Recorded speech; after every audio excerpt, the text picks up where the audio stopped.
Hi there, everybody. Ralph DeMandel again with HR for Health. I'm here with Josh Miller today, and we are talking about a very important topic around retirement funding, retirement savings, and 401k. So very excited to have you here today, Josh. Welcome. Thank you. Let us get started. First of all, I wanted to do a quick introduction for HR for Health. For those of you who are not familiar, we are a full-service HR software solution. We provide anything from handbooks that are automated, employee documentation that includes performance reviews, as well as timekeeping. Additionally, we offer integrated payroll services as well as 401k and retirement planning. My guest today is, as I mentioned, Josh Miller. He is a seasoned financial advisor with experience in the financial markets and retirement planning. Josh is the CEO and co-founder of Iliad Solutions, and he is here to answer questions for us.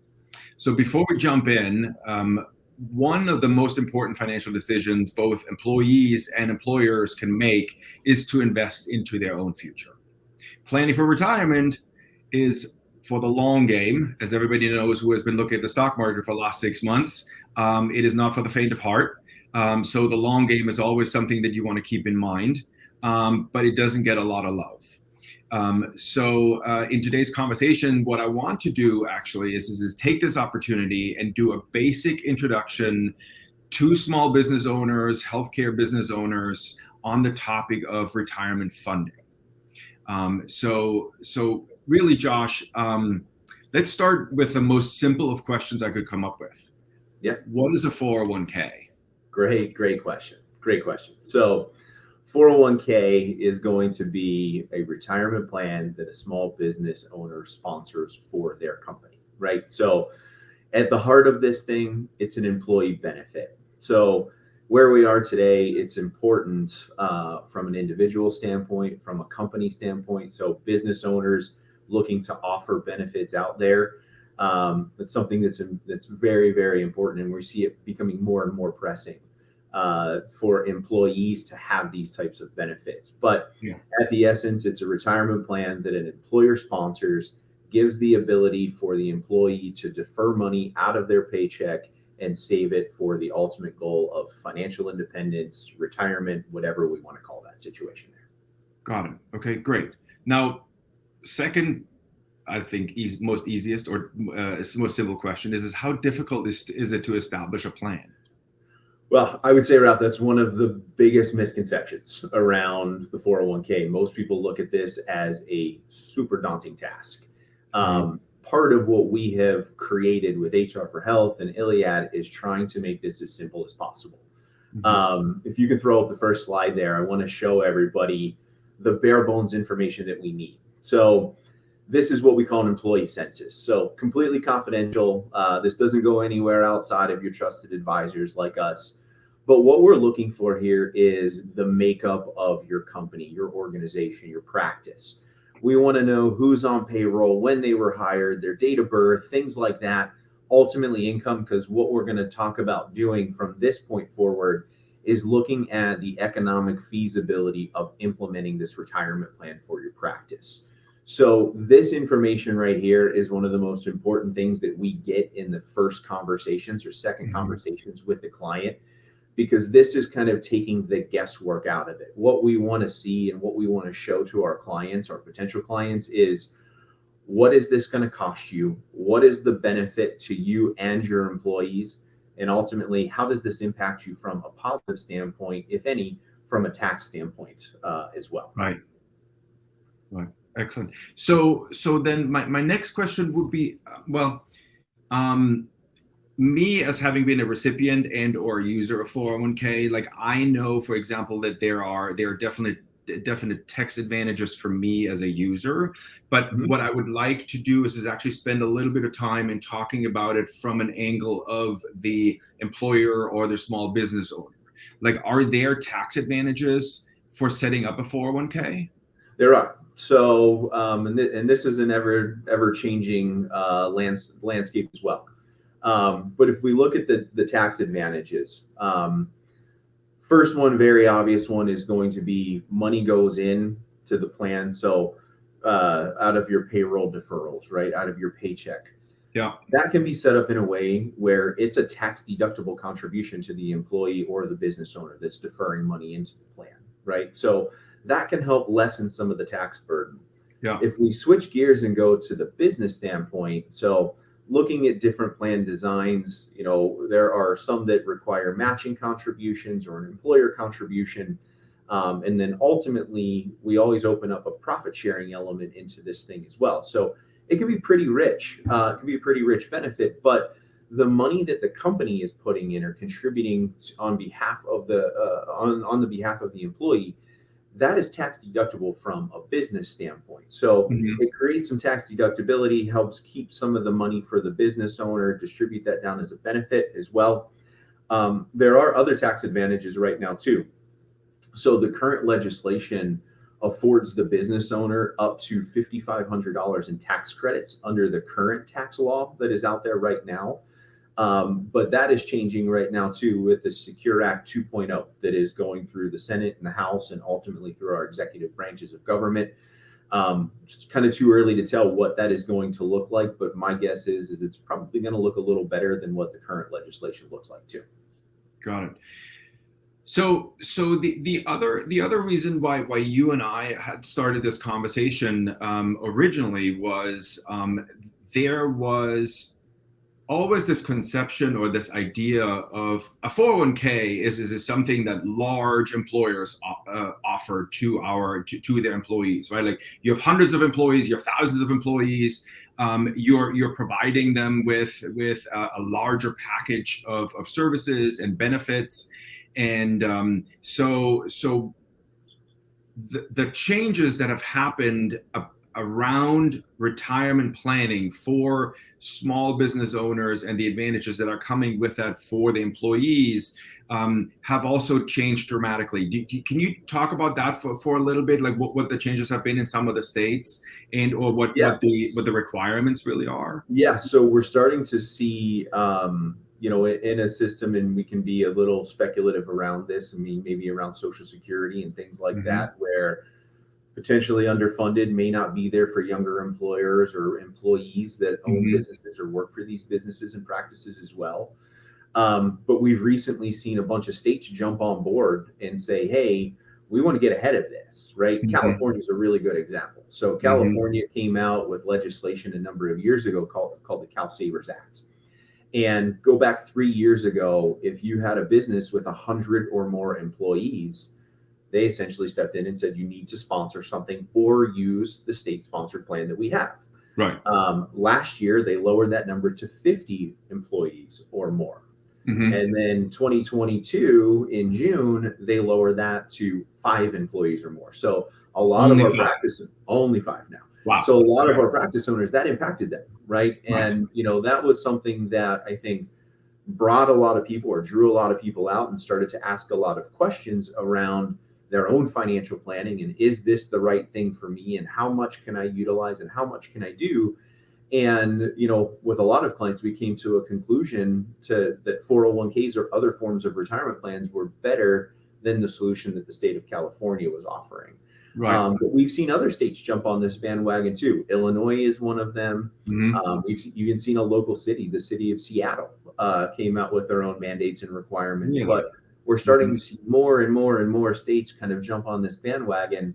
And, the Secure Act 2.0 coming out, I wouldn't be surprised if we see something in there from a federal level as well. Wow. We've been involved in some conversations and some conferences and things like that. That this has been alluded to. Again, not a promise. It's more speculative in nature. But my guess is with the experience that I have and our firm has around this kind of information, that it's pretty safe to assume that sooner or later we're going to see something come down like that too. Got it. So there is really a sense of urgency there, right? Like if you what you just mentioned, basically, like this legislation, especially in California, has already been enacted and is in full force. So I guess then my next question would be with what you mentioned earlier about the tax advantages. Are there important dates that we need to pay attention to when we're setting up a plan? Yeah, there are. So, a lot of our plans are going to be what's called a safe harbor 401k. So, safe harbor provisions, there are different deadlines that we got to kind of pay attention to. And right now we're kind of butting up into those. So, if this is something that somebody is interested in, and this is the time of the year that we get a lot of activity around it, because September 1st into kind of that first week of September is really kind of the drop dead date that we got to pay attention to make sure if somebody wants to look at these or they're actively going to do it, we got to get everything set up and going. And really what that is we got to have contributions going into the plan by October 15th, to make sure we hit all of the safe harbor requirements for that particular year. Right. If we miss them, it's not the end of the world. We've had cases where clients do miss those deadlines. There's things that we got to kind of tweak and do, and we can still get some money into the plan, but it still affords us the ability on the first of the next year, so 1/1/2023, to launch into the full safe harbor contribution and everything. Got it. So the deadlines that you're mentioning now are for the contributions to go forward for 2023, but obviously if someone needs or wants to start in 2023, they can absolutely do that next year as well. But the deadlines for this year are approaching quickly, and that's important. Correct. Yeah, for 2022, we really got to pay attention to that first, September 1st to that first week of September there. Depending on how quickly we can move and get things shuffled through, there are disclosures, and why that's time sensitive. There are disclosures that we got to produce for the plan participants to make sure they are aware and notified of the plan, and they can address it, and we can address any questions that they may have too. Excellent.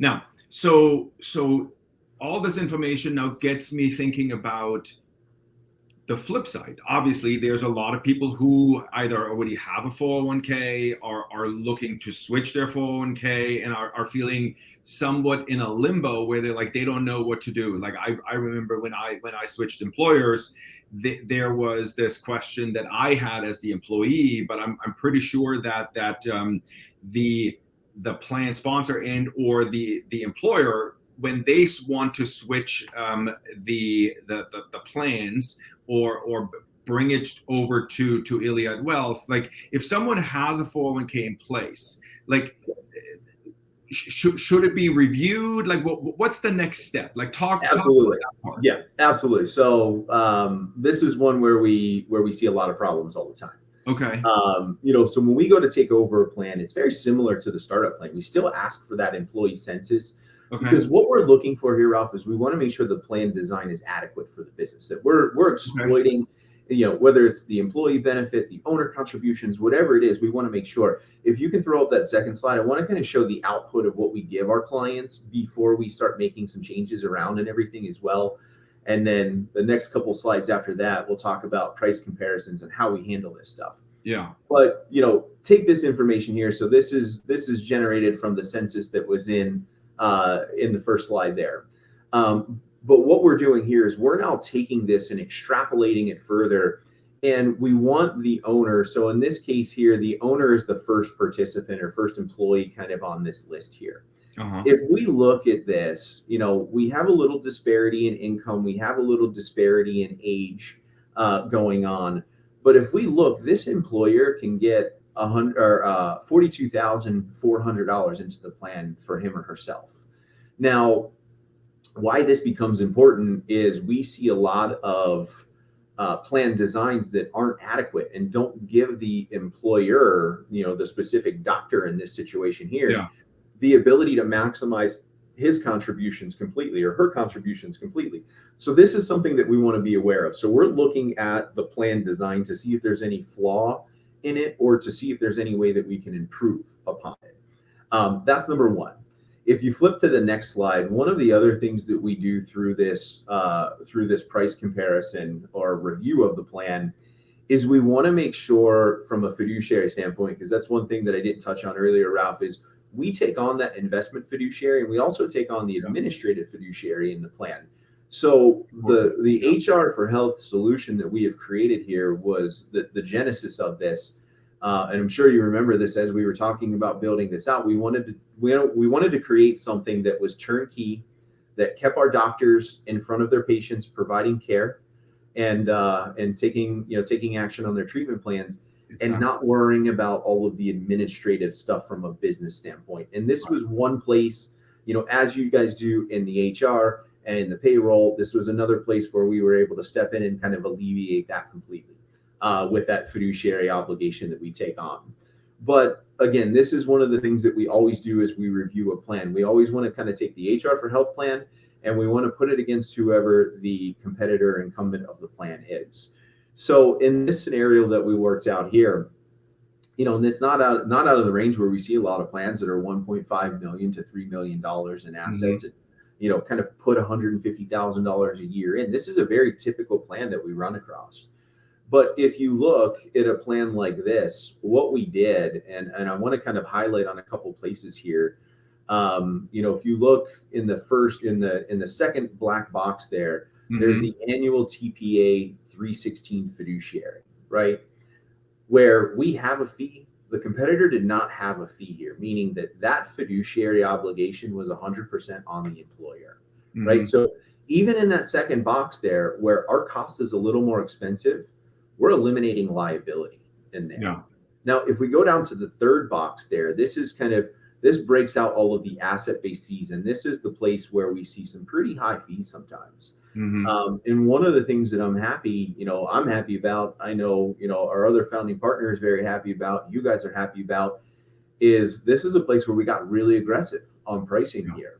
And, in a situation like this, I mean, we went and eliminated 0.5% out of this, right? Yeah. So if we look, there's nearly a $9,000 difference, $8,000 difference in cost savings a year.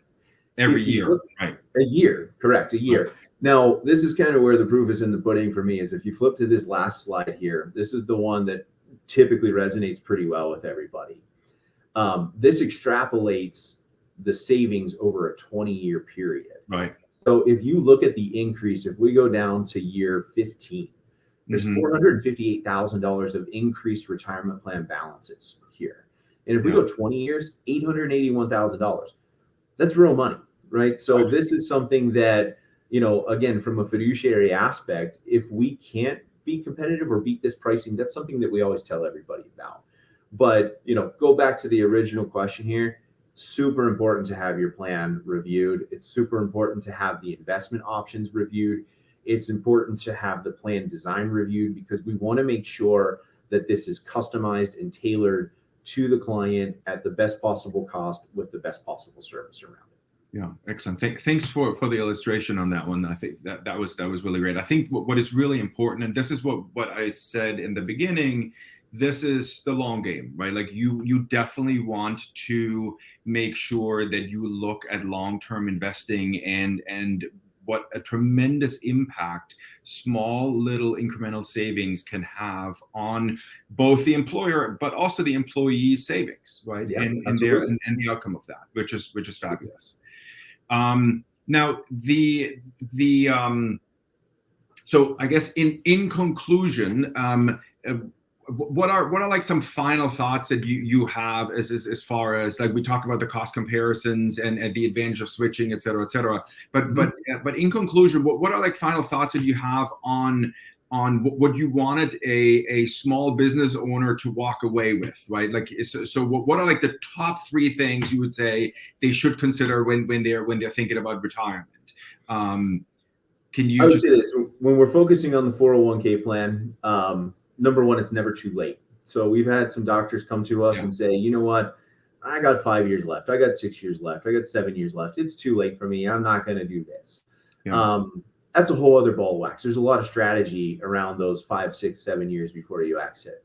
And part of that is, Ralph, is keeping the important employees there, keeping that retention, because when you go to sell the practice off to somebody else, when you're late, when you're coming a little late to the table, you want to have these retention tools in place, number one. Number two, when we talk about doctors that have plans in place already, or small business owners that have plans in place already, it's super important to have those plans reviewed. Whether it's every 2 years, 3 years, something like that, it's always important to have them reviewed. From that standpoint, I can't tell you how many times we come across somebody that has never had their plan reviewed. And it's one of those cases, you don't know what you don't know, right? And you don't know you have an issue until an issue comes up. And a lot of times we want to identify that, and we do identify that and kind of raise the red flag to say, hey, you didn't know that this was an issue, but you got an issue. So have the plan reviewed, whether it's by us or whether it's with somebody else. Have the plan reviewed. That's always super important. Number three, I'm gonna jump over to startup plans there. I can't tell you how many times people come to us and in the first conversations, it's, we need this census. We're doing that to do our due diligence and to be thorough in our recommendations. A lot of cases, advisors don't provide that. They don't give that out to a client. They don't go through the exercise of understanding what is going to be best. This is a situation where not one size fits all. It's not a cookie cutter approach. It is something that needs to be tailored, and it should be tailored. And that's one of the things that is our primary objective with all of our clients, is to making sure it doesn't all fit in the same box. Not everybody's situation is different. And that's one of the things where we got to find the right box for the right client at the right time. And, that's one of the things that we pride ourselves on, is doing that due diligence, not making this a cookie cutter approach, and tailoring it down to each one of our clients. That's excellent. Thank you for that insight. So for those of you who are watching, for those of you who are listening, I hope you got a small glimpse into what Josh and his team have in store for you. I wanted to round out one other part about a topic that comes up a lot when we talk to small business or small healthcare businesses, that is really, really important to consider as medium-sized businesses. Anybody that is considering an employee package to make it competitive and keep people employed with a business. One of the most expensive things a business can do is look for new talent, train new talent, and making sure that they're as productive as they can be. It is a very, very high point of cost for businesses, especially small businesses, to do that.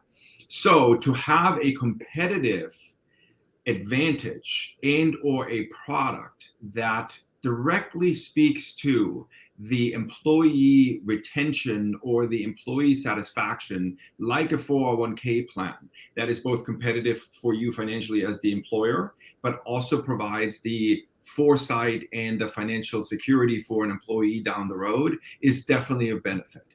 So thank you, Josh, for giving us that information and that small glimpse. For those of you who have more questions, please reach out to hrforhealth.com or Iliad Solutions directly. We will have that on the final screen after we are done. I'm very much looking forward to welcoming many of you to these conversations and showing you what can be done. With that, Josh, I thank you so much for your time. Have a wonderful day. Thank you. It was a pleasure. Bye. Bye.